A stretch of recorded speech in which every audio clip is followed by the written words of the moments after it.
कि आप मुझे आज तक सिर्फ बॉलीवुड की अभिनेत्री के तौर पे जानते थे। आज आपके सामने नॉर्थ मुंबई की कांग्रेस के प्रत्याशी के तौर पर बैठी हुई हूँ और आइए आप लोगों से कुछ बात करते हैं। बहुत उत्सुक हूँ क्योंकि यूथ से बात करना हमेशा इंटरेस्टिंग होता है, तो यूथ कांग्रेस के आप सब लोगों से बात करना बहुत इंटरेस्टिंग रहेगा, इसमें कोई दो राय नहीं है।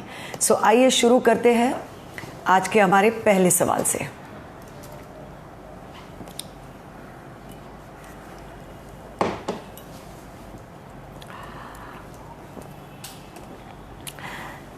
अवनीत सिंह जी पूछ रहे हैं, उर्मिला जी, फिल्मी सितारे पहले भी राजनीति में आए लेकिन देश के अलग अलग कोने से चुनाव लड़ा। आपने मुंबई में जन्म लिया, फिल्मों में काम किया और फिर राजनीति, आखिर मुंबई ही क्यों? दरअसल अवनीत, ये डिसीजन ज़्यादातर पार्टी के जो सीनियर लोग होते हैं, पार्टी का सीनियर कैडर जिसे हम कहते हैं, वो लेते हैं। मैंने कांग्रेस पार्टी ज्वाइन करने का डिसीजन लिया था और मैं चुनाव लड़ूंगी या नहीं इसके ऊपर मैंने ज़्यादा विचार नहीं किया था, लेकिन क्योंकि पार्टी के लोग चाहते थे कि मैं चुनाव लड़ूं और बम्बई के इस क्षेत्र से लड़ूं, तो फिर मैंने उस सुझाव का स्वीकार करते हुए आज मैं कांग्रेस के प्रत्याशी हूं यहाँ से। और खुशी है क्योंकि मेरी पूरी लाइफ मुंबई में गई है, तो मुंबई के ही लोगों को अगर प्रतिनिधि उनका बनने को मिले तो मुझे बहुत खुशी होगी। छवि खंडेलवाल पूछ रही है, भले ही राजनीति में नहीं है लेकिन आपके भाषण और इंटरव्यू से ऐसा आप बहुत ही परिपक्व राजनीतिज्ञ लगती हैं। राजनीति में रुचि कब से आई और कांग्रेस ही क्यों चुना? राजनीति में रुचि नहीं मैं कहूँगी, लेकिन मैं एक ऐसे घर से हूँ जहाँ पे समाज नीति में बहुत रुचि पहले से रही है।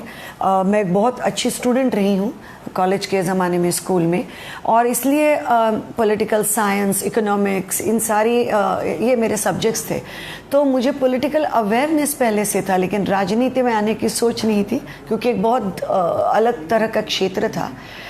आज के हमारे देश के हालातों को देखकर मुझे लगा कि ये एक बड़ा कदम उठाना चाहिए ताकि समाज में और हमारे लोगों में परिवर्तन आ सके और विकास हो सके, इसलिए राजनीति में आने का सोचा है।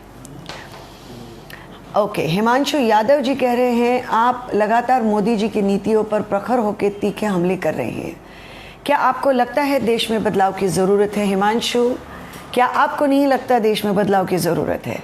क्या आपको रोज़गार मिल चुका है? क्या आपके आजू बाजू के ऑलमोस्ट 1 करोड़ लोग जो बेरोज़गारी से जूझ रहे हैं, 25 लाख ऐसे कई अनगिनत लोग, और फिर जो किसानों की आत्महत्याएं हुई हैं जो इस 5 बरस में सबसे ज़्यादा हुई है, ये सारी चीज़ें आपको नहीं लगता है बदलनी चाहिए? मुझे ऐसे लगता है कि 2014 में पहले तो जो वायदे किए गए थे उसका हमें परसेंटेज मिलना चाहिए कि उस वायदों के ऊपर, कौन से वायदे के ऊपर बीजेपी की सरकार खरी उतरी है। एक ऐसी सरकार जिसे सेंटर और केंद्र में और स्टेट में दोनों ही जगह बहुत बड़ा मैंडेट मिला था। तो इन चीज़ों में बदलाव आने की ज़रूरत तो है। हमें ये सब चीज़ें और हमें हमारी अभिरुचि स्वातंत्र्य में जो चीज़ रोकते हैं उन लोगों को रोकने की ज़रूरत भी है। तो ये बदलाव तो आएंगे और आप और मैं साथ में मिलकर वो लाएंगे। हाँ, ये बड़ा अच्छा सवाल है। आरती भट्ट पूछ रही हैं, आपके राजनीति में कदम रखते ही भाजपा प्रायोजित लोगों ने आपके धर्म पर सवाल उठाए, आपकी रैली में हंगामा किया, देश में फैले इस नफरत के माहौल को आप क्या कहना चाहेंगे? ये बहुत दुख और खेद की बात है जो ये लोग भाजपा प्रायोजित लोग, अपने बहुत सही लफ्ज़ इस्तेमाल किए हैं, ये लोग बार बार करने की कोशिश कर रहे हैं। लेकिन आरती, इस फील्ड में आने का मेरा एक मकसद ही वही था कि ये जो चीज़ें हैं, ये जो नफ़रत की राजनीति है, इसे रोक लगाना बहुत ज़रूरी है। आपको भी ज़रूरी है, मुझे भी ज़रूरी है। इस पे बड़े पैमाने पर रोक लगे, इसलिए मैं इसमें आई हूँ। मुझे दुख होता है उन युवकों के लिए जो शायद इस सब में इन लोगों की मदद करते हैं, ये ट्रोलिंग वगैरह करते हैं, क्योंकि शायद वो भी उस बेरोज़गारी के शिकार है जो कि हमारे देश के कई युवा हैं। तो वो लोग भी उससे बाहर है, इसके लिए मैं उनके लिए प्रार्थना करना चाहूँगी। रही बात मेरी खुद की, तो मैंने ज़िंदगी में ऐसे छोटी बड़ी चीज़ों से हार कर या उनसे मायूस होकर पीछे हटना नहीं सीखा। मैं जितना वो लोग मुझे ज़्यादा दबाएंगे, मैं उतनी ही ज़्यादा मानसिक बल से आगे बढ़ूंगी। तो यही मेरी उनको सबसे दिया हुआ सबसे बड़ा और आखिरी जवाब होगा। और मुझे पता है इस सब में कहीं ना कहीं आपका मुझे बहुत बड़ा योगदान है, मिलेगा, साथ मिलेगा, इसलिए ये कॉन्फिडेंस है।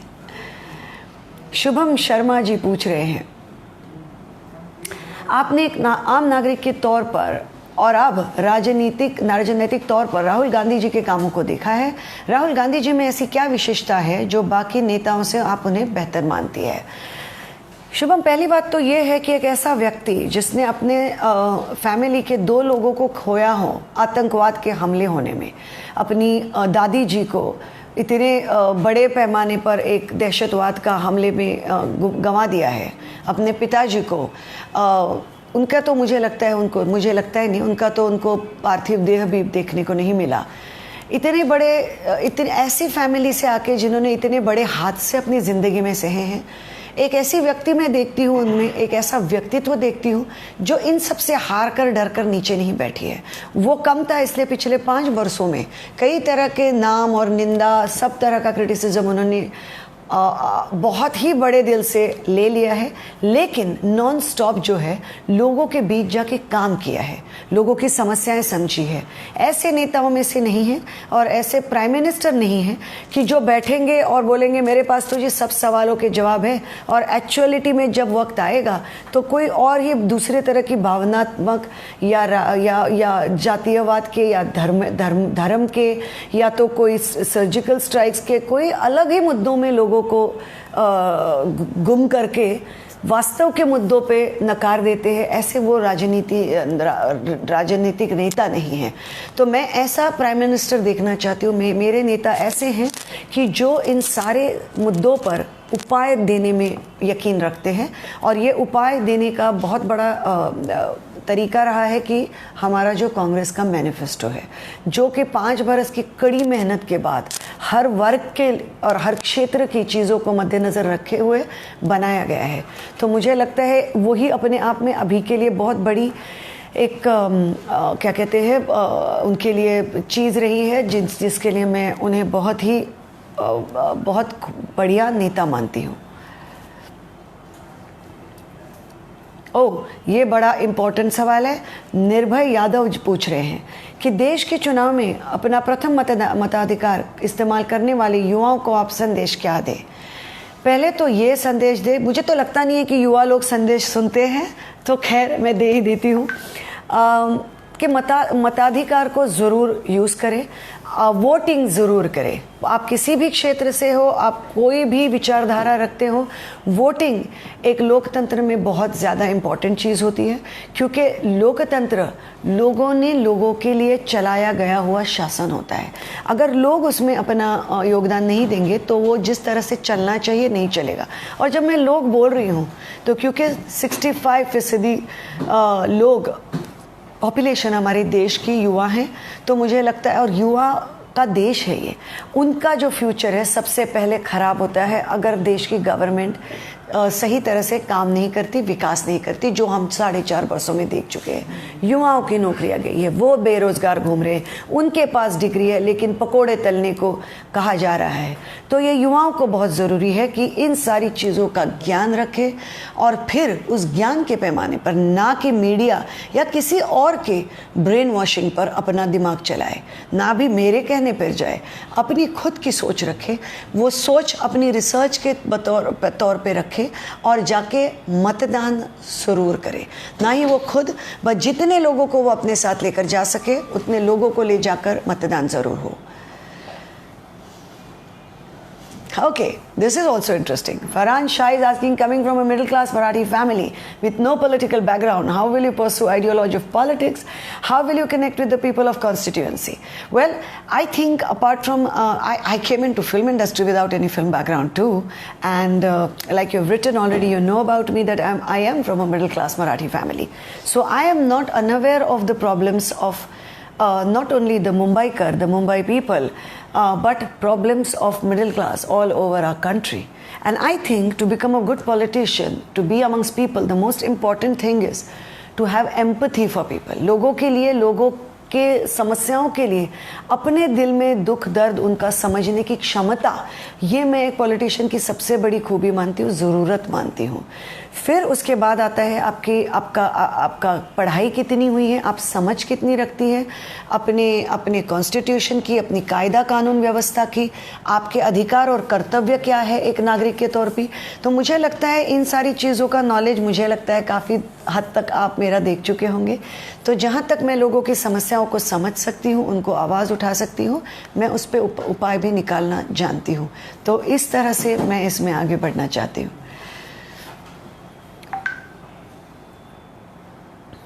ओके,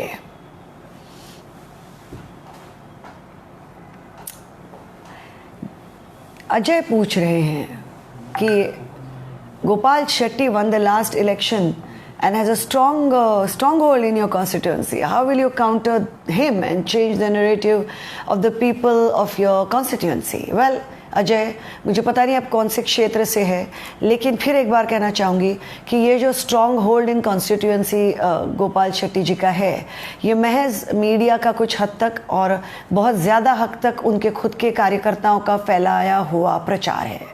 ये एक जाहिरातबाजी है, जो क्या कहते हैं एडवर्टाइजिंग है इनकी, जो एडवर्टाइजिंग और प्रोपेगेंडा में बीजेपी का हाथ कोई भी अन्य पार्टी ना कभी पकड़ सकी है और ना आगे के कई वर्षों में पकड़ सकती है।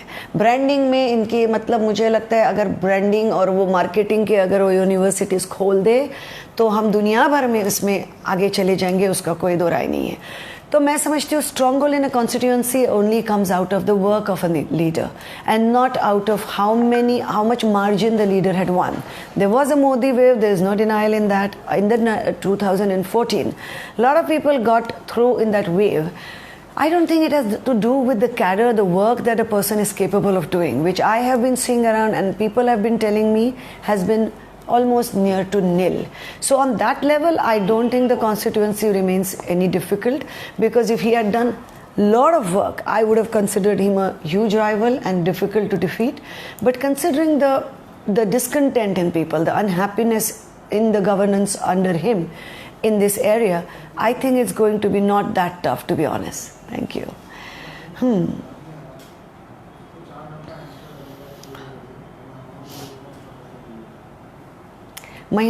स्मृति कुमारी पूछ रही है, महिलाओं को ज़्यादा से ज़्यादा अधिकार कांग्रेस कैसे दिलवाएगी?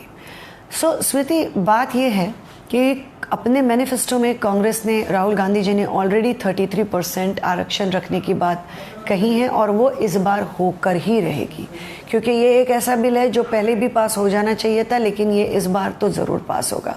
खैर, जैसा कि आपने कहा है, सिर्फ बिल पास होने से चीज़ें नहीं बढ़ती। तो ज़्यादा से ज़्यादा अधिकार की जब बात आती है तो राजनीति में अलग है और फिर जनरल लाइफ में अलग है। जब महिलाओं के अधिकार की बात आती है तो उनको अवेयरनेस भी उतनी होनी चाहिए कि अपने अधिकार क्या है, और उनको वो अधिकारों को मिलाने के लिए अपने आप के लिए खुद खड़ा रहना भी ज़रूरी है। मेरे जैसे लोग उनके लिए हमेशा खड़े रहेंगे, चाहे मैं इस चुनाव जीतूँ, हारूँ या जो भी हो, क्योंकि मुझे लगता है कि बहुत ऐसी महिलाएं हैं जो कुछ करना चाहती हैं लेकिन ज़िंदगी में उन्हें ज़्यादा मौके नहीं मिलते। तो मैं बहुत खुश हूँ कि मैं एक ऐसी पार्टी से हूँ जिसकी बहुत दो बड़ी सशक्त नेताएं रह चुकी है, वो महिलाएं रह चुकी हैं। माननीय श्री इंदिरा जी गांधी हो या उनके बाद सोनिया जी गांधी हो, जिन्होंने ना ही सिर्फ यश के और अपने पक्ष को लेकर गई हैं, उसके बाद बहुत बढ़िया गवर्नमेंट और बहुत खूबसूरत विकास इस देश को दिया है। तो ऐसे पार्टी से आने के बाद इवन पॉलिटिक्स में ज़्यादा से ज़्यादा, जैसे मैं एक केरला की लड़की को जानती हूँ जो कि एक डेली वेज वर्कर की बेटी है, उसका खुद का घर भी नहीं है उसके पास, लेकिन एक अभियान के दौर में वो राहुल जी को मिली थी और उस लड़की को आज टिकट दिया गया है। उसके इलेक्शन का भी पूरा खर्चा जो है कांग्रेस पार्टी करने वाली है। और ये सारी चीज़ें करके ये चीज़ें देखी जा रही हैं कि जो चीज़ें हम बातें करते हैं वो सिर्फ चुनावी जुमले ना हो, पर हम सब इन चीज़ों में जो भी कर सकते हैं उसके लिए वचनबद्ध रहें और उसके लिए अलग अलग लेवल पे और अलग अलग चीज़ों में अपनी अपनी चीज़ें करें। It's gotten locked.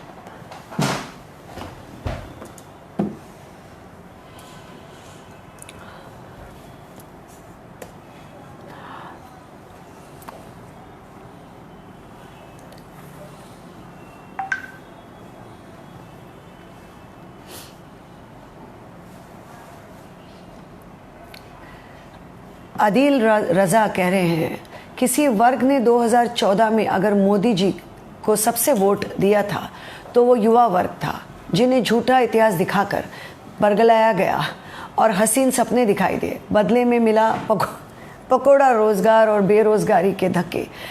क्या युवा इस बार इस गलती को दोहराएगा? बहुत ही बढ़िया सवाल है और बहुत ही मैं देख सकती हूँ बहुत एक अंदर के जो फ्रस्ट्रेशन है, गुस्सा है और दुख है, वहाँ से आया हुआ सवाल है। ये मैं देख सकती हूँ। इसके बारे में मैं जितनी भी बात कहूँ कम होगी। इसके बारे में मैं अभी पहले भी बात कर चुकी हूँ कि कितने सारे लोगों की, ज़्यादातर युवाओं की ओवरनाइट नौकरियाँ चली गई हैं। उनमें से कई लोगों के ऊपर अपने फैमिली और अपने माँ बाप इन सब की जिम्मेदारियाँ थी।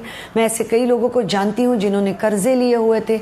मुझे एक सर्वे के दौरान जो इंडियन एक्सप्रेस ने किया था उसके प्रति मुझे पता है कि करीब 80 लाख लोग तो इनकम टैक्स भी नहीं भर पाए, क्योंकि इनकम ही नहीं आया तो टैक्स किस चीज़ों पे भरेंगे। सिर्फ यही प्रॉब्लम नहीं है, ये प्रॉब्लम इन चीज़ों में भी है कि जो बैंक अकाउंट खोलने के ऊपर किए गए, कि ज़बरदस्ती के बैंक अकाउंट खोले गए हैं, फिर लोगों के पास बैंकों में डालने के लिए पैसा भी नहीं है। बस ये हुआ है कि बैंक ही इतने ख़राब सिचुएशन में आ गई है कि अगर आप बैंक में पैसे भरो तो फीस कटती है, अगर आप पैसे निकालो तो फ़ी कटती है, अगर आप चेकबुक मांगो फीस कटती है। मुझे तो लगता है धीरे धीरे बैंक के पास देखकर भी आपके ऊपर शायद टैक्स लग जाए या फीस लग जाए। ऐसा एक भीषण वक्त आ चुका है। तो मैं इन्हीं मुद्दे पे ऊपर बात कर रही हूँ। बेरोज़गारी, आज दिन भर जो लोग पूछते हैं 70 वर्षों में कांग्रेस ने क्या किया है, उन्हें आज ये बात समझ लेनी चाहिए कि 70 वर्ष में जो कांग्रेस ने किया वो 5 वर्षों में खराब हो चुका है। क्योंकि इन 5 वर्षों में जिस हद की बेरोजगारी इस देश में आई है वो शायद ही इससे पहले वापस लौट हो रहा है कभी हमारे देश में थी। और यही सारी चीज़ों को हमें वापस एक बार झूंझना पड़ेगा, क्योंकि और वही सारी चीज़ें अगर आप कांग्रेस का मैनिफेस्टो पढ़े, उन्हें स्टेप बाय स्टेप किस तरह सॉल्व किया जाएगा ये बताया गया। ना कि ये कि जैसे 15 लाख का वायदा किया था जो ज़िंदगी में मुमकिन नहीं था, वैसे ये नहीं कहा गया है कि 6 महीने को सबको बेरोज़गारों को रोज़गार मिलेगा। लेकिन एक सरकारी क्षेत्र के अंदर की नौकरियां किस तरह मिलेगी, फिर किस तरह युवाओं को जो है एंजल टैक्स कम किए जाएंगे, जो नए उद्योग धंधे शुरू करना चाहते हैं उन्हें भी पहले 3 वर्षों में टैक्स के अंदर बहुत बेनिफिट। ये सारी चीज़ें हमने इसलिए लाई हैं ताकि हमारी इकोनॉमी तो खैर आगे बढ़े और हमारे जो युवा हैं वो सिर्फ रोज़गार ढूंढने के बदले में अगर अपने धंधे शुरू कर देते हैं तो बहुत सारे अन्य रोज़गार पैदा भी कर सकते हैं, बहुत सारे जो बेरोज़गार लोग घूम रहे हैं उनके लिए। तो मुझे लगता है इनकी तो मुझे पता नहीं, क्योंकि पकोड़ा तलने के लिए तो कोई इतनी मुश्किल से डिग्री पाता नहीं है। तो जाहिर सी बात है इस तरह की बातें कहना एक यूथ का अपमान कहीं ना कहीं होता है और ये बहुत निंदनीय है। और मुझे लगता है इस सारी चीज़ों को बदलने के लिए आपको सबसे ज़्यादा काम करने की ज़रूरत है। इसीलिए आपको ज़रूरत है कि आप अपना मताधिकार यूज़ करें और कांग्रेस पार्टी को वोट करें।